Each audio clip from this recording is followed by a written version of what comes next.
Hola, hola, bienvenidos. Estamos por comenzar la lectura del volumen 12 de la obra completa del doctor Sigmund Freud. Estoy muy feliz porque esto nos avisa de que ya hemos avanzado a más de la mitad. Ha sido un proyecto que empecé pocos meses de haber iniciado la pandemia. Estaba en una situación emocional difícil por el encierro y dije voy a ocuparme. Así que a partir de un comentario de un usuario que tengo ya desde hace mucho tiempo, al cual no he seguido, por supuesto, no sé qué fue de él, pero estos videos que había subido ya hace mucho tiempo sobre lecturas del volumen del texto, Lo Inconsciente, me dije, pues vamos por allá. Y ahorita ya estamos en el caso Schreber, un texto cuyo título es Puntualizaciones psicoanalíticas sobre un caso de paranoia, entre paréntesis, demencia paranoides o dementia con T, dementia paranoides, descrito autobiográficamente. Este escrito o este texto fue publicado entre 1910 y 1911. Comenzaremos con la nota introductoria de James Strachey. Es una nota introductoria que ocupa 9 páginas, me parece. No, 6 páginas. Voy a omitir leerles las ediciones en alemán, las traducciones en castellano. Únicamente diré que fueron hechas por Luis López Ballesteros, igual que el apéndice. Dice Strachey, aunque las memorias de un enfermo nervioso, antes de continuar, Memorias de un enfermo nervioso está como de ladito, en itálica, digámoslo así. Esto nos avisa que el caso que estamos por abordar no fue un caso el cual Sigmund Freud haya tenido acceso directo al enfermo. Por eso no nos está hablando de un psicoanálisis como tal, son puntualizaciones, observaciones psicoanalíticas. Ajá. Sobre un caso de paranoia o, entre paréntesis, como también se conocía la paranoia en esos momentos, demencia paranoides o dementia paranoides. Es indistinto, simplemente paranoia, podemos comprenderlo así. Entonces, este caso de paranoia viene de un libro llamado Las Memorias o Memorias de un enfermo nervioso, de Daniel Paul Schreber, Schreber. Se publicaron en 1903 y fueron ampliamente discutidas en los círculos psiquiátricos. No parecen haber atraído la atención de Freud hasta el verano de 1910. Se sabe que habló de esas memorias, es decir, del libro de Schreber, el libro que escribió el jurisprudente. Ahorita vemos más al respecto de Schreber. Se sabe que habló de esas memorias y de la cuestión de la paranoia en general durante su viaje a Sicilia Conferency en septiembre de ese año, 1910. Ajá. Al regresar a Viena comenzó a escribir el trabajo y en cartas a Abraham y Ferenczi, eh, fechadas el 16 de diciembre, anunciaba que ya lo había concluido, es decir, de septiembre a diciembre. 3 meses le ocupó al doctor Freud escribir el texto que vamos a leer. A ver, aquí está. Aparentemente su primera publicación tuvo lugar en el verano de 1911. El apéndice, entre comillas, fue leído el 22 de septiembre de ese año en el tercer Congreso Psicoanalítico Internacional que se llevó a cabo en, voy a latinizarlo, Weimar, Weimar, y publicado a comienzos del año siguiente. Freud abordó el tema de la paranoia en una etapa muy temprana de sus investigaciones sobre psicopatología. Antes de continuar, psicopatología, hay mucho que decir sobre la psicopatología, solamente diremos que es la disciplina médica, es decir, Sigmund Freud propiamente no fue un licenciado en psicología, no fue un estudioso, bueno, la psicología no existía o estaba, digamos, en sus primeros años cuando Sigmund Freud publica estos escritos, ¿vale? La psicología como la conocemos hoy. Podríamos decir que la psicología de hoy es hija de la medicina. Es como una práctica especializada. Y sin duda, les puedo decir, sin ninguna pena, yo no soy médico.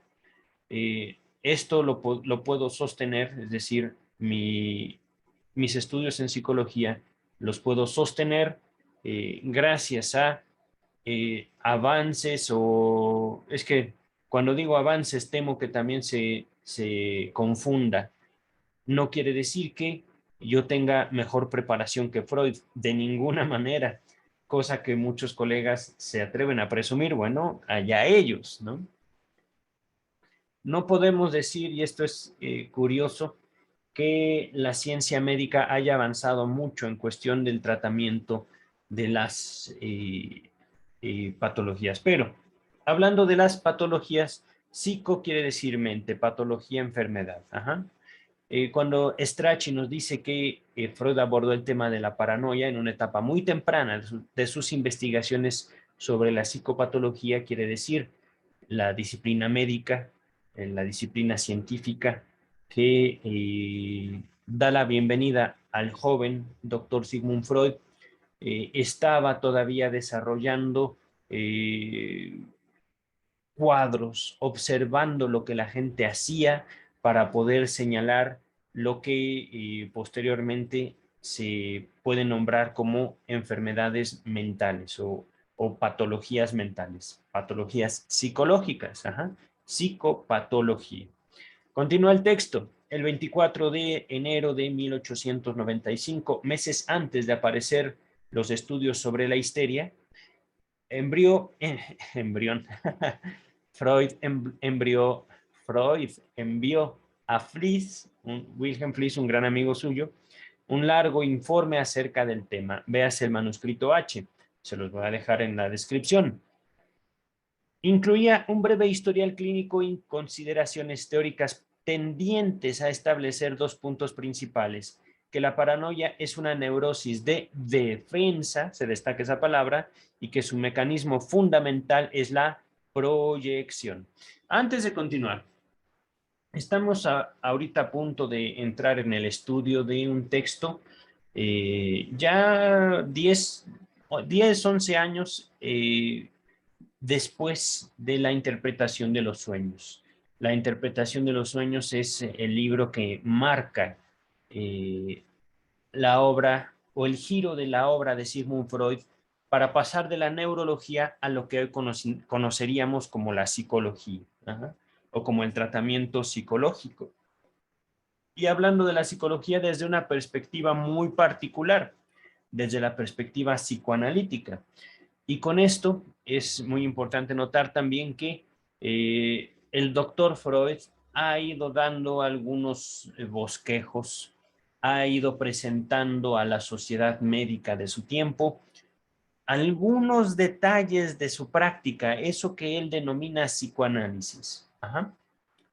Se ha hecho, digamos, el empeño en esta lectura que he hecho desde 2020 hasta el momento, de ir identificando el paso de la práctica médica, de la práctica física que atendía problemas físicos a los problemas mentales.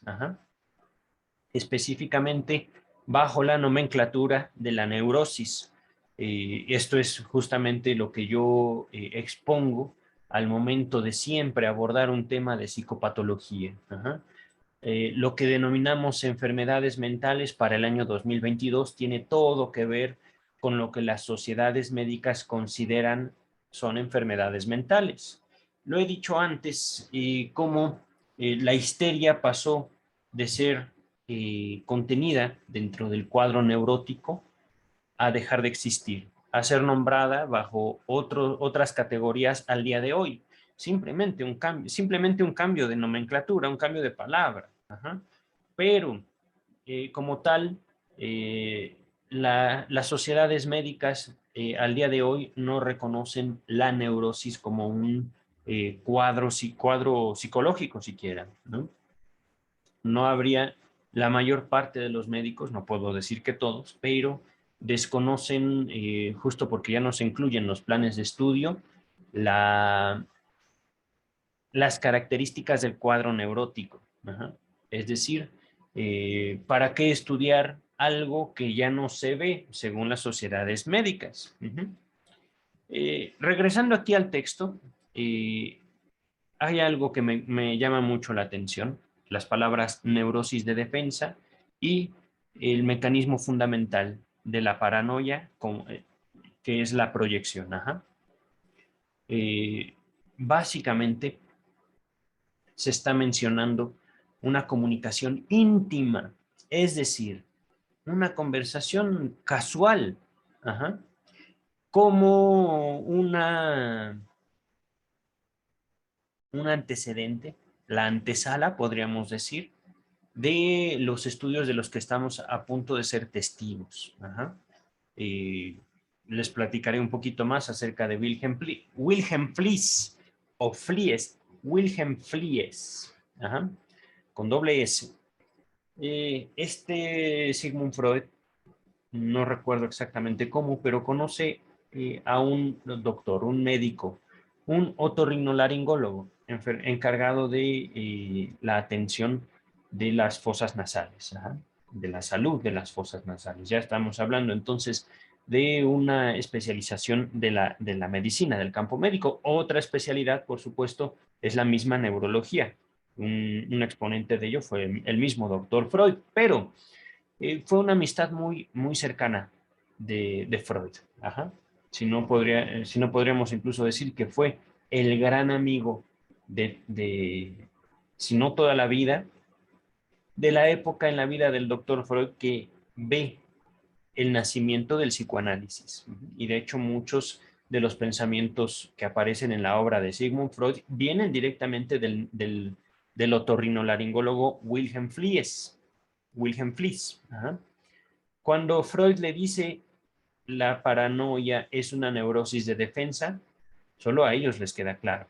Ajá. Y solo a ellos, ¿por qué? Porque pertenecen a una sociedad médica de un tiempo particular. De defensa, podríamos entender que el, el doctor Freud considera que el estado paranoide, las acciones paranoides, lo que una persona manifiesta, nos da cuenta de ser, digamos, como una operación de defensa en contra de algo que él o ella perciben. Podremos acercarnos así a estas palabras, neurosis de defensa. Y que su mecanismo fundamental es la proyección. Aquí ya estamos hablando, digamos, de una concepción que se estaba armando para 1895 acerca de la psique o la mente humana, de acuerdo al doctor Sigmund Freud. Ajá. Debo señalar, por supuesto, que a partir de mis estudios universitarios, me atrevo a señalar que la psique, o lo que la gente considera la mente, la gente hablando, por supuesto, de la ciencia psicológica, los estudiosos, sigue siendo un misterio. Y más se oscurece el acceso a ese conocimiento al momento de nosotros considerar la ciencia como un acto democrático. Esto es algo, por supuesto, de lo que sigo escribiendo. Yo creo que titularé mi próximo libro Psicoanálisis de la Ciencia, porque es que la ciencia como un movimiento cultural, como un movimiento social, es una cuestión paradójica, es una cuestión complicada y hasta podríamos decir graciosa, si no es que ofensiva para ciertas personas. Eh, lo menciono de esta manera porque, hablando, por supuesto, no solo al respecto de noción de neurosis, no solo hablando acerca de la psicopatología y por supuesto el tema que va asociado, que es el de la salud mental. Es como si de alguna manera se buscara aprobar o desaprobar los conocimientos. Ajá. Es como si a través de un conjunto de condiciones nosotros podamos señalar lo correcto de lo que la gente piensa. Y como si esa gente pudiera escucharnos a nosotros al argumentarle las razones por lo cual lo que él o lo que ella dicen está mal. Me aproximo así al problema del conocimiento en este primer momento. Por supuesto, hay muchísimo que decir, ¿no? Se trata de no solo seguir una escuela filosófica en particular, se trata de acercarnos a la manifestación humana que conocemos como ciencia y como conocimiento. Ajá. No se trata en todo caso de, lo pongo con el ejemplo de la Iglesia Católica, lo pongo también en contraste con estos fenómenos que vimos a lo largo de la historia, como la evangelización, como una conquista, digámoslo así, espiritual, en el cual se llevaban ciertas interpretaciones de ciertos textos a ciertos individuos con el objeto de que se unieran a una comunidad, ¿no?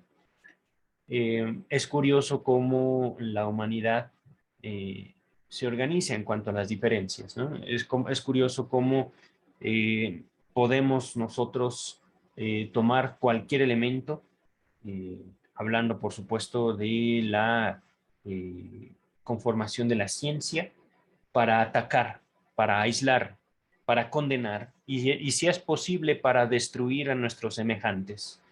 Esto no es simplemente una observación, por supuesto historia. No es no es únicamente una teoría conspirativa, es lo que hacemos y lo que vemos todos los días. Por ejemplo, ahorita está en Estados Unidos un movimiento muy curioso en el cual después de la administración gubernamental de Donald Trump, los grupos conservadores han logrado eliminar la legalidad del aborto, por ejemplo, y ahí, por supuesto, se manifiesta como no es una cuestión de que si uno aborta o no, es una cuestión de pelear nuestras ideas. Ajá. Ahorita estaba viendo un documental muy curioso en el cual una de las promotoras, y era curioso que era una mujer, unas promotoras que buscan deslegalizar el aborto en todo Estados Unidos, se propone atacar los argumentos de cada gobierno de cada estado de los Estados Unidos a fin de que se haga lo que ella considera justo. Ella y su grupo, porque es un grupo conservador importante, con poder. Ajá. Y esto también lo menciono dentro de no solo un contexto social, esto también ocurre en contextos científicos. Para ejemplo, por supuesto, puedo nombrar al doctor Sigmund Freud, en el cual el psicoanálisis nace bajo la categoría de una ciencia judía. Ajá. La categoría, por supuesto, que busca descalificar todo el pensamiento del doctor Sigmund Freud, toda su propuesta teórica práctica, como una forma, digamos, de sectarismo, como un conocimiento válido únicamente para ciertos individuos. Ajá. Ya hablaremos más al respecto, pero por el momento regresamos al texto. Entonces, estamos hablando de Wilhelm Fliess, otro médico. A ver, repito, casi un año más tarde, el 1 de enero de 1896, remitió a Fliess otra nota. Está hablando de Sigmund Freud. Recordemos, estamos abordando el texto de James Strachey, mucho más breve sobre la paranoia. como parte de su descripción general de las neurosis de defensa. Ese texto está muy hermoso. Le sugiero mucho darle una buena leída o estudiarlo junto conmigo. Ya lo leímos aquí. Es el manuscrito K. Está en las páginas 266 a la 268 del volumen 1. Se los voy a ligar también a este video. Continúa el texto. Pronto ampliaría esta última, hablando de las descripciones de las neurosis de defensa. En sus nuevas puntualizaciones sobre las neuropsicosis de defensa, otro texto del doctor Freud, cuya sección 3 constituía otro historial clínico más extenso, que llevaba por título Análisis de un caso de paranoia crónica. Crónica quiere decir de muchos años. Aunque en una nota al pie, agregada casi 20 años más tarde, Freud enmendó el diagnóstico y prefirió el de demencia paranoides o dementia. Estoy leyendo dementia como demencia para que sea más comprensible. En lo tocante a la teoría, ese trabajo de 1896 añadía poco a sus propósitos anteriores, pero en una carta a Fliess escrita no mucho después, el 9 de diciembre de 1899, la carta 125, que se encuentra en la página 322 del volumen 1, se encuentra un párrafo algo críptico que da una vislumbre de las posteriores ideas de Freud. Allí sugiere que la paranoia entraña, es decir, guarda un retorno a un temprano autoerotismo. Autoerotismo, un erotismo vuelto hacia la persona. No solo hablando de la masturbación podría ser un ejemplo de autoerotismo cuando uno, por ejemplo, para masturbarse se ve al espejo, por ejemplo. Esto es un fenómeno que no limita, por supuesto, el acto masturbatorio. Dice el texto, este párrafo se reproduce completo en mi nota introductoria al texto La predisposición a la neurosis obsesiva de 1913, es decir, todavía no lo hemos leído, en relación con el problema de la, entre comillas, elección de neurosis.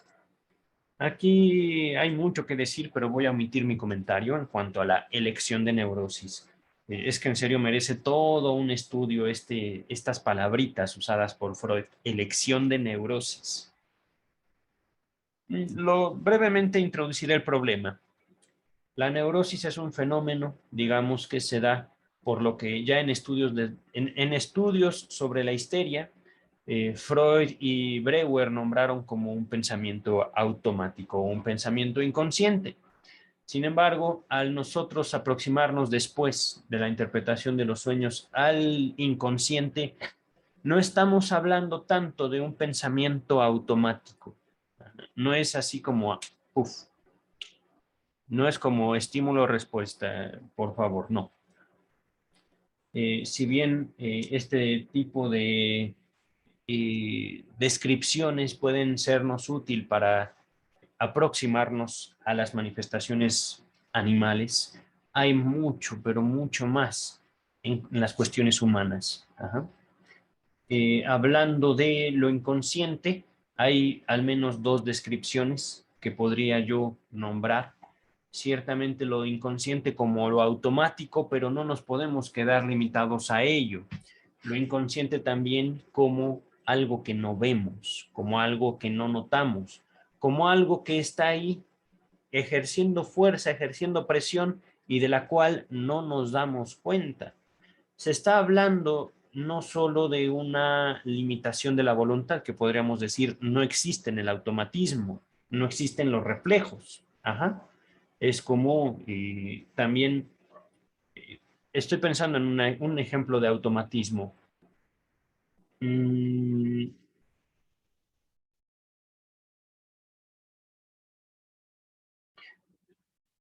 Algunos juristas, algunos abogados, incluso también apoyados por algunos psicólogos, algunos especialistas en la neurología, al día de hoy, argumentan que no todos los crímenes son por voluntad de los criminales.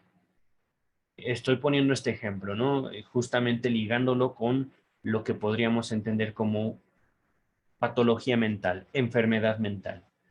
Se dice de algunas manifestaciones conductuales, manifestaciones sociales, por supuesto catalogadas como crimen, que pueden ser motivadas porque ese individuo en particular carece de frenos, carece de la posibilidad de ejercer su voluntad. Y ciertamente hay mucho que decir al respecto. No pienso meterme tanto en el tema porque entonces me desviaría demasiado, pero esto de elección de neurosis, quiero destacar justamente el carácter paradójico de la frase y tiene mucho que ver con la persona del doctor Freud. Ajá. Elección de neurosis, es decir, a pesar de que la neurosis proviene de lo inconsciente, proviene de mecanismos que podríamos decir son hasta cierto punto automáticos, también se eligen. Se hablaba ahorita con el ejemplo que les puse de crímenes llevados a cabo de manera automática, no por voluntad, no por omisión, simplemente porque así son, de acuerdo a la descripción de los juristas, de los psicólogos, de los neurólogos, de los psiquiatras. Así son estos individuos. No pueden, digamos, mediar. Y sin embargo, hay algo que tomar en consideración, que es la experiencia subjetiva al respecto del acto propio. Por experiencia propia, les comento, gracias a mi experiencia no solo profesional ahorita, sino de ya algunos años, la mayoría de los crímenes se llevan a cabo con una buena dosis de placer por parte del criminal.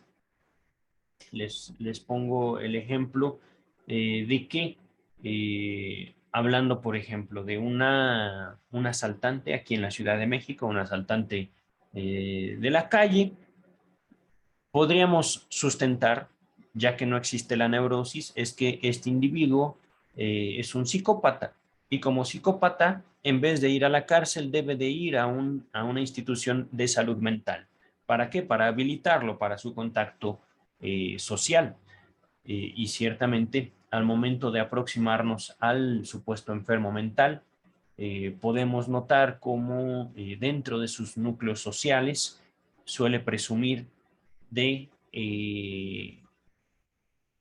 ser más listo que los demás, suele atribuirse a sí mismo un poder, incluso intelectual, superior al resto, porque él se atreve a tomar una pistola, o bien no es también raro, no puedo decir que también todos los criminales, sino que muchos de estos crímenes se lleven a cabo como un acto lúdico, como un juego para los criminales. Este hecho, por supuesto, también se manifiesta en la delincuencia juvenil. No todos los crímenes llevados a cabo por población juvenil se llevan a cabo por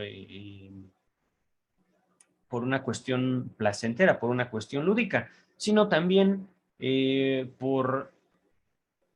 porque no perciben los peligros implícitos en las conductas delictivas. Y no me refiero al crimen como un delito per se. Me refiero a que el criminal, al llevar a cabo el crimen, se coloca frente a la sociedad como un elemento prescindible. Aquí en México se tiene las noticias frecuentemente de linchamientos, por ejemplo. Entonces, y esto para continuar el párrafo, sin duda, nos habla no solo de un grado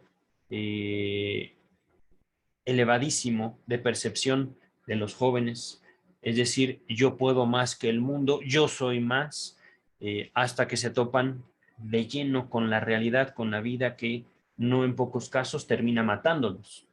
Y esto no de forma,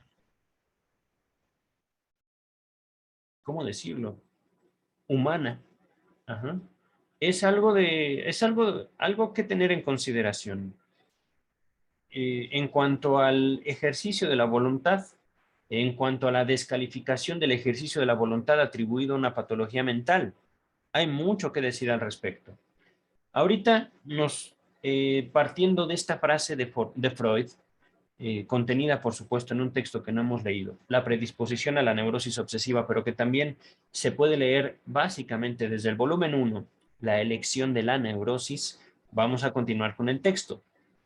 Entre la fecha del mencionado párrafo, 1913, y la aparición del caso Schreber, transcurrieron más de 10 años durante los cuales Freud apenas hizo mención de la paranoia en sus trabajos publicados. No obstante, Ernest Jones, el biógrafo oficial, nos anoticia que el 21 de noviembre de 1906, Freud presentó ante la Sociedad Psicoanalítica de Viena un caso de paranoia en una mujer. Por entonces no había arribado aún, aparentemente, a lo que sería su principal generalización en esta materia: el nexo entre la paranoia y la homosexualidad pasiva reprimida. Repito, paranoia en relación a la homosexualidad pasiva reprimida. Ahorita hablamos un poquito al respecto. Quiero finalizar esta idea de Strachey, pero algo más de un año después expuso esa hipótesis en sendas cartas, es decir, cartas muy grandes a Jung, Carl Gustav Jung, el 27 de enero de 1908, y a Ferenczi el 11 de febrero de 1908 también, pidiendo y recibiendo la confirmación de ambos. Es decir, a ver, muchachos, alumnos, colegas, discípulos en el arte del psicoanálisis, en la disciplina científica psicoanalítica. Estoy tomando ahorita el papel de Freud, ¿vale? Quiero pedirles que ustedes, en base a su propia experiencia practicando el psicoanálisis, me confirmen o me desmientan si, atendiendo casos de paranoia, hayan encontrado en sus pacientes homosexualidad pasiva reprimida, es decir, una relación específica que puede ser en la realidad o en la fantasía. Lo más seguro es que haya sido en la fantasía. ¿Por qué? Porque fue reprimido. Pero esta represión pudo haber partido de un acto. El tema de la represión también es un tema a desarrollar. Por supuesto, hay un texto que el mismo Freud, en un futuro no muy lejano, en el volumen 14, me parece, dedica al tema específico de la represión, volumen 14, la represión. Ajá. Pero aquí se habla, es una liga que el doctor Freud está haciendo. Ajá. Recordemos un poquito acerca de la historia del psicoanálisis. El psicoanálisis nace con la interpretación de los sueños, pero de la interpretación de los sueños a 1905 se escribe y se publica 3 ensayos de teoría sexual, junto con los otros textos fundamentales del psicoanálisis, que son Psicopatología de la vida cotidiana, el chiste y la relación con lo inconsciente. Ajá. Al menos puedo nombrar estos 4, creo que estoy omitiendo alguno, pero esos 4 son los básicos. En cuanto a la interpretación de los sueños y 3 ensayos de teoría sexual, se menciona, por ejemplo, la relación que existe entre esa patología de su tiempo, la neurosis, y la sexualidad. Ajá. Y la sexualidad no como coito, sino la sexualidad básicamente como la relación del individuo con su propio cuerpo y con los demás. Ajá. No hablo de los cuerpos de los demás. Eso ya vendrá como una manifestación última de la sexualidad. Pero se habló muchísimo acerca de la idea de sexualidad que el doctor Freud fue construyendo gracias a su ejercicio en la medicina. Ajá. De lo cual destaca, por supuesto, o podemos destacar, no el coito, no la relación sexual como el acto sexual más llevado a cabo, sino el deseo, la fantasía, aquello que no se hace y que justamente constituye un acto sexual en la medida en la que nosotros lo notamos, en la medida en que esos deseos nos afectan. Por ejemplo, reprimiéndolos. Es un buen ejemplo de sexualidad de acuerdo al psicoanálisis y un buen ejemplo de cómo el individuo establece una relación consigo mismo, hablando, por supuesto, de una homosexualidad pasiva reprimida. Es decir, voy a ponerlo en palabras, homosexualidad, sea hombre o sea mujer, el sujeto, no el objeto, el sujeto. El sujeto va a hallar su objeto sexual en base a su propia persona. Hablando de un autoerotismo, ¿vale? Retorno a un autoerotismo. Por supuesto, no todas las personas van a poder excitarse al verse en un espejo, desnudas. No todas las personas lograrán un placer, una excitación sexual, una tensión sexual al encontrar algo similar a sí mismos. Es más, la mayor parte de la gente negará ese tipo de experiencias. Lo cierto es que ocurren en todos lados, pero ese es el punto, se niegan.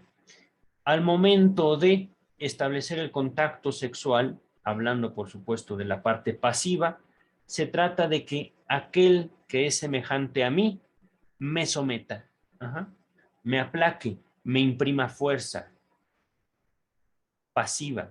Y por supuesto todo esto reprimido, es decir, esa relación que yo establezco en base a mi propia persona e identificación en el objeto sexual, es decir, yo quiero que ella o él, esto es curioso, ¿no? Podríamos hablar de una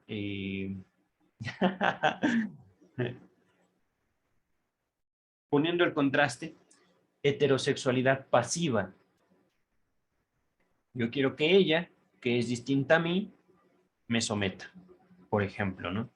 Homosexualidad, yo quiero que él, que es parecido a mí, me someta. Parecido, similar, igual o diferente. Hay mucho también que decir al respecto, pero vamos a continuar. Yo creo que por todos estos apartados, comentarios y textos, voy a dividir la introducción por James Strachey de la introducción de Sigmund Freud a este texto. Continúa el texto de Strachey. Entonces, Freud le envía a sus colegas Carl Gustav Jung, Ernest Jones, no, perdón, Sándor Ferenczi, cartas en 1908 preguntándoles, esto lo he notado yo, ¿ustedes qué me dicen? ¿Es cierto? Es cierto, doctor Freud, maestro, colega, al menos yo, en mis análisis de paranoicos, no les hablo yo, podríamos decir Jung y Ferenczi. Doctor Freud, es cierto, los paranoicos reprimen mucho una homosexualidad pasiva. Continúa el texto. Pasaron más de 3 años hasta que las memorias de Schreber le ofrecieron la oportunidad de dar a publicidad por primera vez su teoría al respecto de la paranoia, apuntándola con una detallada reseña de su análisis de los procesos inconscientes que operan en la paranoia. Aquí, antes de avanzar, es algo también muy importante. Si bien a partir de la obra del doctor Freud vinieron tuvo muchos efectos, tanto en los discursos médicos, psicológico, psiquiátrico, jurídico, legal, etcétera, etcétera, etcétera. Hay algo que hizo poco eco en cuanto a la elaboración desde la interpretación de los sueños hasta el día de hoy, al año 2022. Y lo digo justamente porque yo lo viví en la universidad estudiando psicología y después en mi formación como psicoanalista, en mi seminario de formación. La idea es que en la interpretación de los sueños, el doctor Freud quiere nombrar al sueño, digamos, como una manifestación universal humana y una manifestación regresiva. En el sueño, la mente no se comporta como normalmente lo hace. Cuando nosotros hacemos un sueño, es como voy a ponerlo con estas palabras, Freud usa unas distintas, una alucinación al revés. No es que estemos alucinando, ciertamente estamos soñando, pero en nuestros sueños podemos ver, oír, sentir cosas que no ocurrieron. Ajá. Esto, por supuesto, lo digo al respecto de procesos inconscientes que operan en la paranoia. Lo hago notorio porque después vendrá Melanie Klein de hablarnos de una posición paranoide normal en todos los bebés. Ajá. Esto, por supuesto, es muy discutible. Simplemente son palabras. Ajá. Pero lo que sí quiero destacar es cómo, por ejemplo, fuera de la medicina, fuera de la psiquiatría y de la psicología y por supuesto fuera del psicoanálisis, la población en general podría decir, ah, tú tienes miedo, es paranoia. Oye, es que me acaban de asaltar ayer. Sí, pero tú tienes que salir. Oye, pero es que me despojaron de todo con pistola. Me pusieron la pistola aquí en la cara. ¿Te consta que era una pistola? Estás paranoico, estás paranoica. ¿Me explico? Por un lado, expongo esto. Oh, pasó muy rápido un coche. Expongo esto con el afán de señalar ciertamente usos discriminatorios de los conceptos psicoanalíticos, por supuesto psiquiátricos, psicológicos, médicos.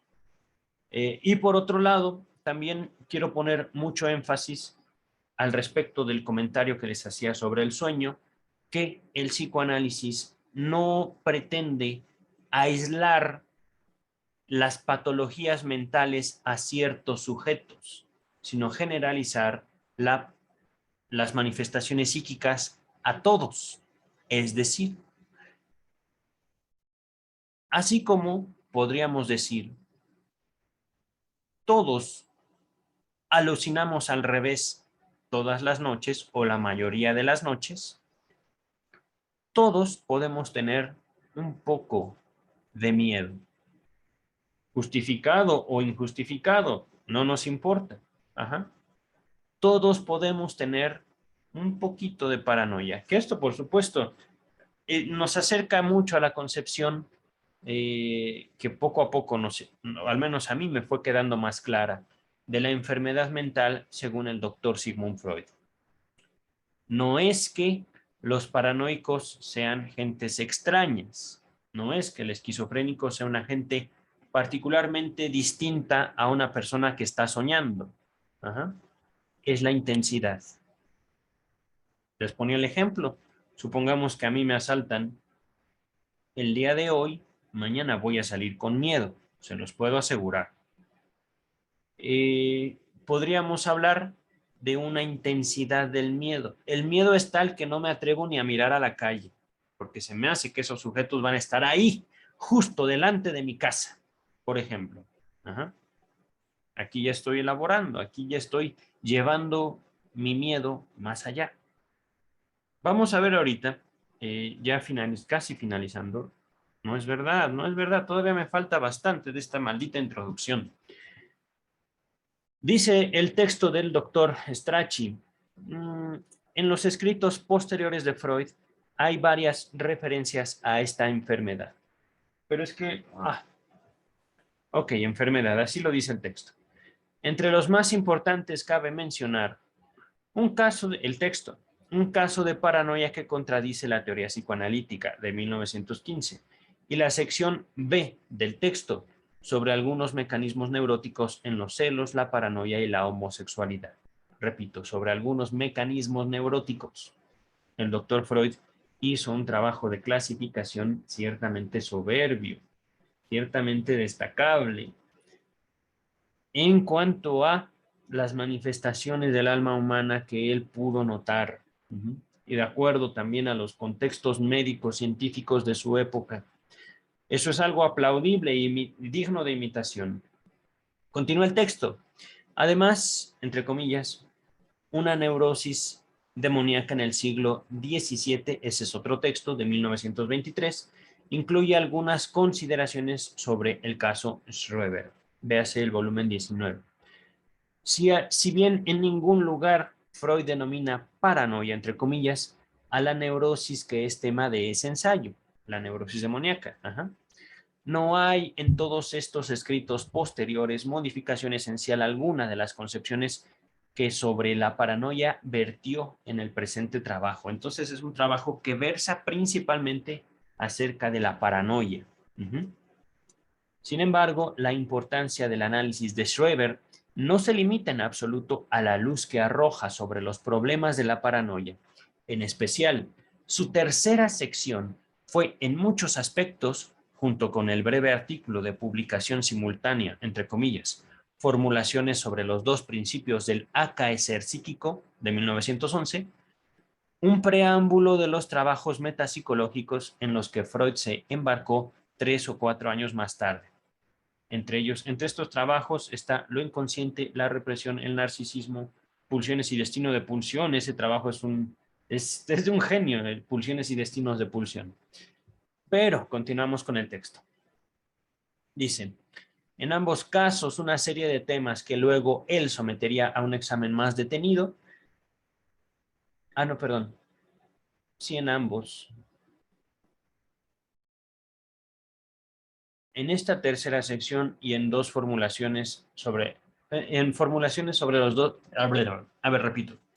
En la tercera sección de este artículo que vamos a leer del caso Schreber y en el texto formulaciones sobre los dos principios del acaecer psíquico, en ambos se tocan una serie de temas que luego el doctor Freud sometería a un examen más detenido.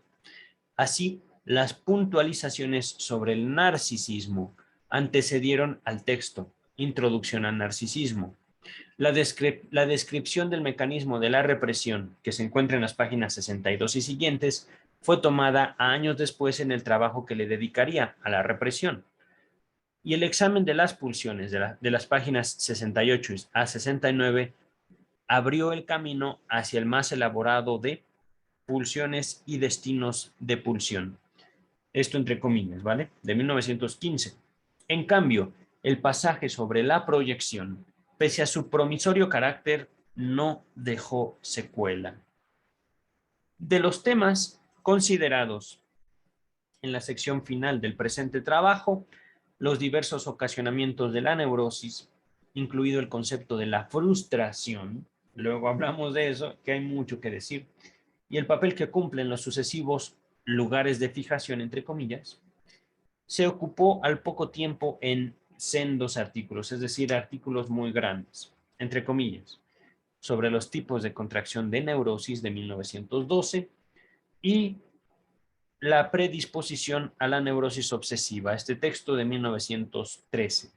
Por último, en el apéndice, entre comillas apéndice, encontramos la primera incursión somera de Freud en el campo de la mitología y su primera mención del tótem, entre comillas, que a partir de entonces fue objeto de sus elucubraciones y dio origen a una de sus obras principales, Tótem y Tabú, de 1912 a 1913.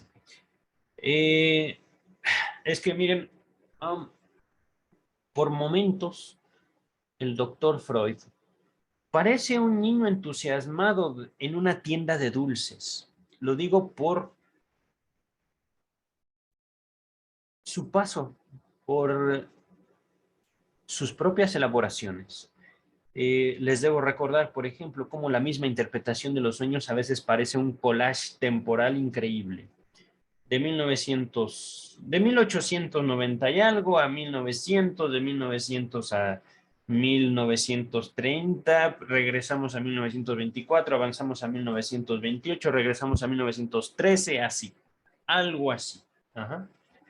En el momento en el cual Freud puede nombrar la influencia de su propio deseo en la conformación de su sueño, de la inyección de Irma, se le abre el mundo de posibilidades y un mundo que explotó en cuanto le fue posible. Y explotación que no fue, digamos, en un afán económico. De hecho, por la invasión alemana a Viena, Austria, de la previa a la Segunda Guerra Mundial, Freud pierde básicamente todas sus pertenencias, todo su bien material. Ajá. Es decir, y esto es algo curioso, lo digo en el sentido que en cuanto el doctor Freud fundamenta científicamente el deseo y la influencia del deseo humano en la vida humana, se le abren, digamos, las puertas del arca del conocimiento. Ajá. Lo trato de poner con una imagen.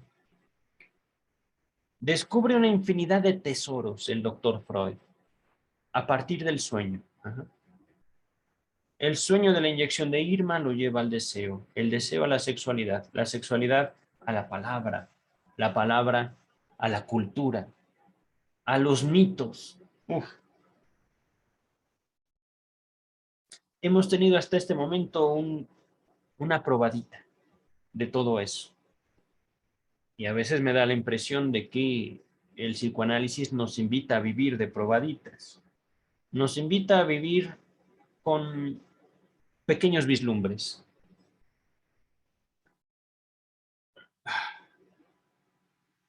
A veces uno quisiera que el conocimiento fuera tan brillante como el sol. Y a veces es más pequeño que una vela en un cuarto oscuro. Vamos a ver qué sorpresas nos trae el doctor Freud con este texto. Ya lo he leído, pero tiene bastante tiempo que lo leí. No el de Totem y Tabú, sino el caso Schreber. Y esto, por supuesto, lo hago con la perspectiva que les estoy mencionando ahorita al respecto de, no, los paranoides están allá. No, todos tenemos algo de paranoides. Ajá. Todos tenemos rasgos de miedo, atribuciones de conflictos, hipótesis al respecto del mundo y de nuestros padres. Continúa el texto. Según afirma el propio Freud, ya lo veremos en la página 44, nota 11, en este historial recurrió a un solo dato no contenido en las memorias de Schreber, la edad de este en el momento en que cayó enfermo. Gracias a un trabajo del doctor Franz Baumeier en 1956, contamos ahora con una cantidad de información adicional. Nota número 1. Otros datos interesantes sobre el padre de Schreber se hallarán en Nederland y vienen los años 1959, 1960 y 1963. Debe haber sido otro investigador. El doctor Baumeier estuvo a cargo varios años de un hospital cercano a Dresde, donde halló algunos de los registros originales correspondientes a los sucesivos episodios de la enfermedad de Schreber. Baumeier hizo una síntesis de estos registros, citando muchos de ellos en forma extensa. Además, reunió un gran número de datos concernientes a la historia y antecedentes de la familia de aquel, es decir, de Schreber. Consignaremos las notas a pie de página. Consignaremos, es decir, vamos a nombrar en notas de pie de página todo lo que de este material pueda tener relación directa con el trabajo de Freud. Aquí solo es necesario dar cuenta de los hechos que siguieron a la historia narrada en las memorias. Ay, caray, mi espalda. Ajaja. A ver, continuamos. Voy a inclinarme un poco. Después de ser dado de alta a fines de 1902, Schreber parece haber llevado durante algunos años una vida exteriormente normal, es decir, socialmente aceptable. Ajá. En noviembre de 1907, su esposa sufrió un ataque, aunque vivió hasta 1912, lo cual precipitó quizás un rebrote de sus dolencias. Schreber debió ser internado nuevamente 15 días más tarde, esta vez en un asilo de Dosen. Dosen, lo estoy como pronunciando de diversas formas, en el distrito de Leipzig. Nota pie de página número 2, a ver. Por una carta que Freud envió a la princesa Marie Bonaparte, otra de sus discípulas, el 13 de septiembre de 1926, y que Ernest Jones dio a conocer parcialmente en el tercer volumen de su biografía, parecería que por conducto de un tal doctor Stegman, él, es decir, Freud, había sido informado de esta recaída y de su ocasionamiento, entre otras cuestiones, aunque en el trabajo no hace mención alguna de ella o de ello. Regresamos al texto principal. Permaneció allí, en un estado de grave perturbación y en gran medida inabordable. Y tras un periodo de gradual deterioro físico, es decir, poquito a poquito el doctor Schreber se dejó morir, se descuidó, eh, seguramente no comía, seguramente no dormía. Murió en la primavera de 1911, muy poco antes de que se publicara este trabajo de Freud. La siguiente tabla cronológica, basada en datos tomados en parte de las memorias y en parte del material de Baumeier, tal vez permita entender con mayor facilidad los pormenores del historial. Era el año de 1842. 25 de julio, nace en Leipzig Daniel Paul Schreber. 25 de julio del 842, ¿vale? 1861, noviembre, muere el padre. A los 53 años de edad, muy joven, por cierto. 1877, muere el hermano, 3 años mayor que él. A los 38 años, oh, muere gente muy joven. 1878, contrae matrimonio. ¿Cuántos años tenía? Tenía 36 años, Paul Schreber, cuando contrae matrimonio. 1884, otoño, es candidato a la Cámara Baja del Parlamento. Entre paréntesis, Reichstag. Nota número 3. Ya entonces ocupaba un importante cargo judicial como director del Landgericht o Tribunal Regional en Chemnitz.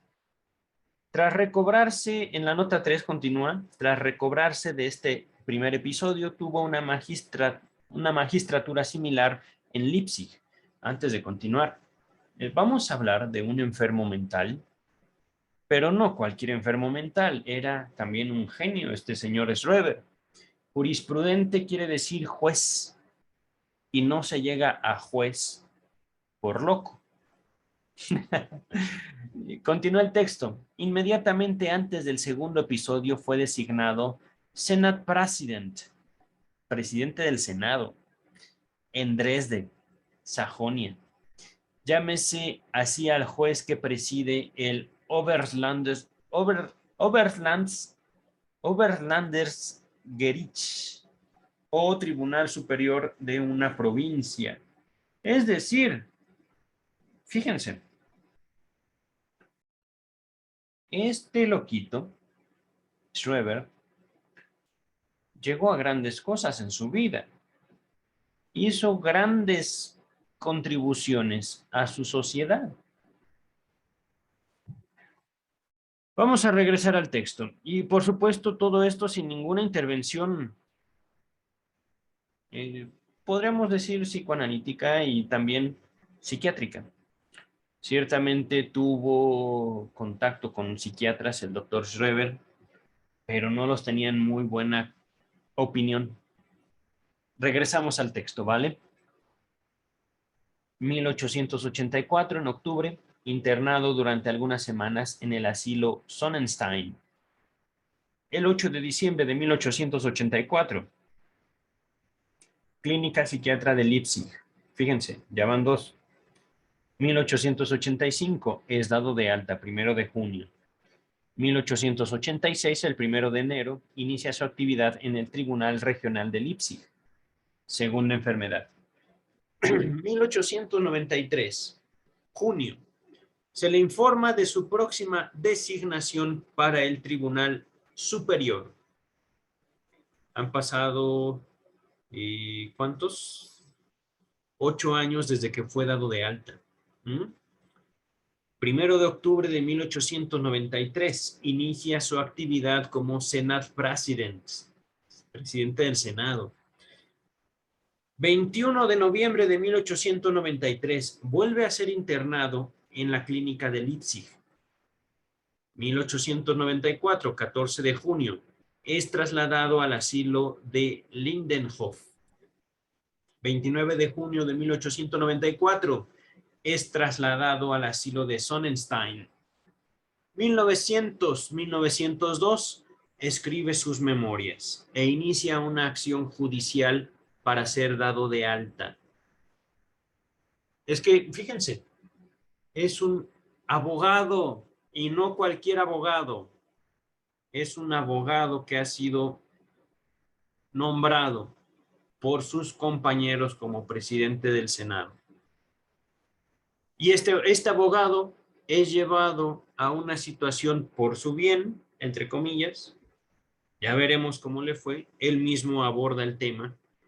Pero este encierro por su bien, entre comillas, lo lleva a él como abogado para demandar a sus doctores y pedir su salida. 14 de julio de 1902. Pronunciamiento del tribunal en favor del alta. Estamos hablando que en la medida que él escribe, fíjense, no se sometió a un psicoanálisis. No fue que sus médicos lo apoyaran. Él escribió. Él pide su alta. Él pide que ese tratamiento médico terapéutico, curativo, no lo estaba llevando a ningún lado y pidió la intervención de un tribunal. 20 de diciembre de 1902 es dado de alta. Miren, entonces el tribunal se pronuncia. Denlo de alta y en diciembre, para que veamos, casi un año encerrado por cuestiones administrativas. 1903 se publican las memorias. 1907, la tercera enfermedad, ya podemos decir. Para el mayo de 1907 muere la madre a los 92 años. La madre de Schreber. 14 de noviembre, la esposa de Schreber sufre un ataque. Inmediatamente después, él cae enfermo. 27 de noviembre es internado en el asilo de Dosen, Leipzig. 14 de abril de 1911 muere el jurisprudente Daniel Paul Schreber.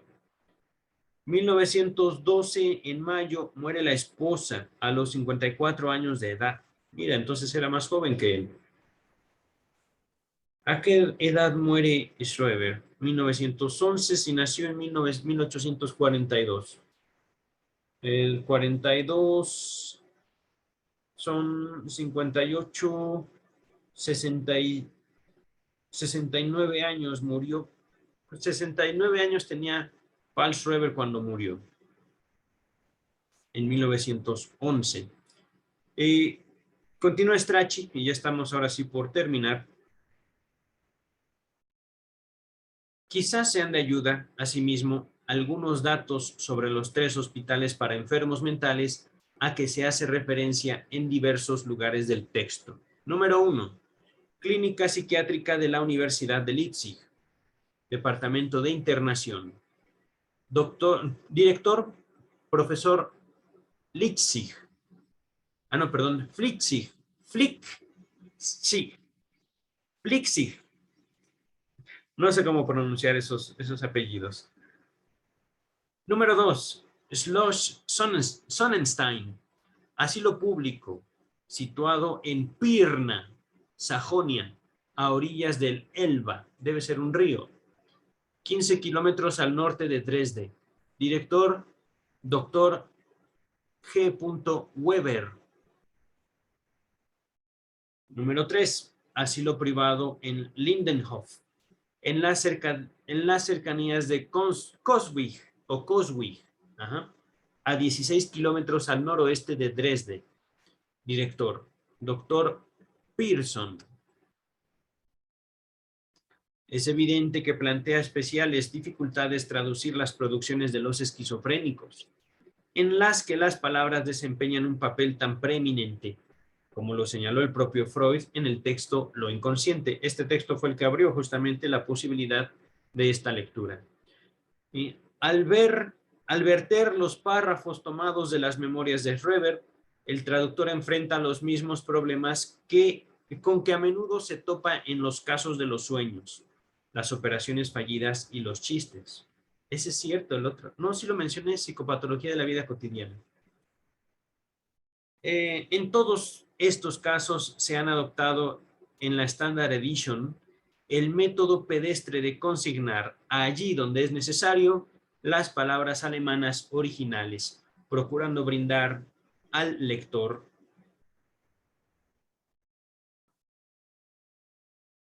me perdí. Aquí está. Procurando brindar al lector, mediante comentarios explicativos, la oportunidad de formarse una opinión propia sobre este material.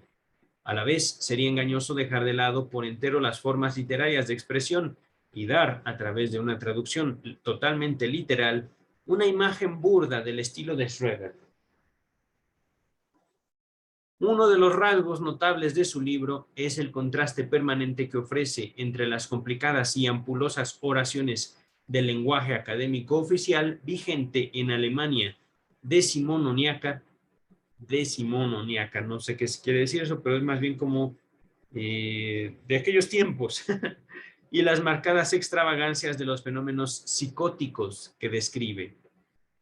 A lo largo de este trabajo, las cifras entre paréntesis o corchetes, no precedidas en la abreviatura página, remiten a las páginas de la edición alemana original de las memorias de Schreber. Viene el título en alemán. Las cifras acompañadas de esta abreviatura constituyen remisiones internas a la presente edición. James Strachey. Voy a finalizar este video por aquí, porque viene una introducción. Es una introducción de 2 páginas, entonces sí la leo. La siguiente entonces es un texto de Sigmund Freud. Introducción a... ¿Cómo se llama el texto? Maldita sea. A ver. Mi memoria. Puntualizaciones psicoanalíticas sobre un caso de paranoia descrito autobiográficamente. Introducción por el autor. La indagación psicoanalítica de la paranoia nos ofrece dificultades de particular naturaleza a los médicos, que no trabajamos en sanatorios públicos. Nuestro tratamiento supone como condición la perspectiva del éxito terapéutico, lo que nos veda admitir a tales enfermos o retenerlos durante mucho tiempo. Por eso, solo tengo oportunidad de echar una mirada más profunda dentro de la estructura de la paranoia en casos excepcionales. Es decir, yo como médico, dice Freud, casi no recibo pacientes paranoicos. Casi no. ¿Por qué? Porque pues, no se curan. La perspectiva del éxito terapéutico, lo que nos veda, nos prohíbe admitir a tales enfermos. ¿Me explico? Continúa el texto. Por eso solo tengo oportunidad de echar una mirada más profunda dentro de la estructura de la paranoia en casos excepcionales, sea porque la incertidumbre del diagnóstico, no siempre fácil, justifica el ensayo terapéutico, sea porque, no obstante, la certidumbre diagnóstica, es decir, este sujeto es verdaderamente paranoico o verdaderamente paranoica, porque así lo digo yo, que soy médico,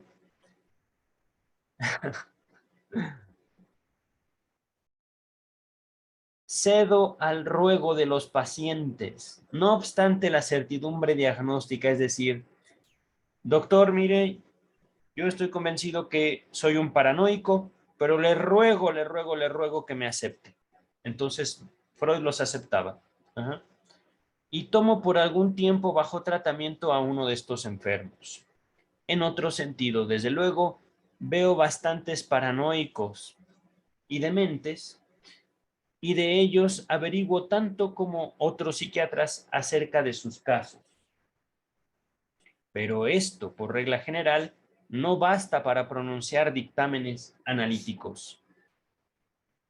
La indagación psicoanalítica de la paranoia sería de todo punto imposible si los enfermos no poseyeran la peculiaridad de traslucir, aunque en forma desfigurada, justamente aquello que los otros neuróticos esconden como un secreto reprimido. Ajá. Puesto que a los paranoicos no se los puede compeler, empujar, pedir a que venzan sus resistencias interiores y dicen solo lo que quieren decir, en el caso de esta afección es lícito tomar el informe escrito o el historial clínico impreso como un sustituto del conocimiento personal. Por eso, no me parece improcedente hilar unas interpretaciones analíticas a partir del historial clínico de un paranoico, demencia paranoides, a quien yo no he visto personalmente, pero que se ha descrito él mismo su caso y ha dado noticia pública de él, liberándolo a la estampa, es decir, imprimiéndolo. Ajá. Se trata del expresidente del Superior Tribunal de Sajonia, el doctor en jurisprudencia Daniel Paul Schreber, cuyo libro Memorias de un enfermo nervioso apareció en 1903. Y si bien estoy informado, ha despertado un interés bastante grande entre los psiquiatras. Es posible que el doctor Schreber viva aún y que haya retractado y se haya retractado lo suficiente del sistema delirante que sostenía en 1903 como para que le resulten penosas las puntualizaciones que hago sobre su libro. Nota número 1. El deceso de Schreber se produjo el 14 de abril de 1911, pocos meses después de que Freud escribiera el caso, es decir, este texto. Continúa el texto principal, pero en la medida en que todavía retenga la identidad de su personalidad de hoy con la de entonces, tengo derecho a invocar sus propios argumentos, los que este hombre de sobresaliente espíritu, de inteligencia inusualmente aguda y de un penetrante poder de observación, cierra comillas, contrapuso a los empeños por disuadirlo de publicar. Entre comillas, es decir, este hombre de sobresaliente espíritu, todas esas son palabras que Schreber se dirige a sí mismo. Ajá. Lo que sigue también está entre comillas, es decir, son palabras de Schreber. No me han ocultado los reparos que parecen oponerse a una publicación, a saber, que está en juego el miramiento por ciertas personas que aún viven. Por otro lado, opino que ella podría ser valiosa para la ciencia y para el conocimiento de verdades religiosas, si hubiera de posibilitar, mientras estoy con vida, observaciones cualesquiera por parte de especialistas sobre mi cuerpo y peripecias personales. Frente a esa ponderación, tienen que callar todos los miramientos personales. Nota número 3, me salté la 2, ahorita se las comento. La 3 se refiere al prólogo de las memorias, es decir, este fue un extracto del prólogo del libro de Schreber. Al respecto de estas frases grandilocuentes, entre comillas, hombre de sobresaliente espíritu, de inteligencia inusualmente aguda y de un penetrante poder de observación, viene nota número 2. Esta caracterización de sí mismo, no injustificada, por cierto, se encuentra en la página 35 de su libro, es decir, esta nota, es importante decirlo, fue escrita por Freud. Freud no cuestiona la inteligencia del autor de su libro, de este libro del cual va a indagar. Freud dice, lo fue. Fue un hombre de elevada inteligencia. Continuamos con el texto principal. En otro pasaje del libro, declara que se ha decidido a perseverar en el proyecto de esa publicación, aunque por su causa hubiere de promoverle querella ante los tribunales su médico, el consejero privado doctor Flissig, de Leipzig. Nota número 4, Paul Emil Flüssig, profesor de psiquiatría en Leipzig desde 1877 hasta 1921, era célebre por sus trabajos en neuroanatomía. Continuamos con el texto. Allí, es decir, Schreber en su texto, allí sugiere a Leipzig lo mismo que yo haría a él. Entre comillas, otra cita de Schreber. Espero además que también en el consejo privado, profesor Dr. Litzig, el interés científico por el contenido de mis memorias prevalezca sobre cualquier susceptibilidad personal. Nota número 5, sobre el sistema de remisiones adoptado en la siguiente edición. Véase página 9, es decir, ya lo leímos. Es indistinto. Continúa Freud. Si bien en lo que sigue he de citar textualmente todos los pasajes de las memorias que abonan mis interpretaciones, ruego al lector de este trabajo que se familiarice antes con este libro, dándole siquiera una lectura. Bien, pues debo de tenerlo entre mis archivos, Memorias de un enfermo nervioso, pero también les pido a ustedes consíganlo.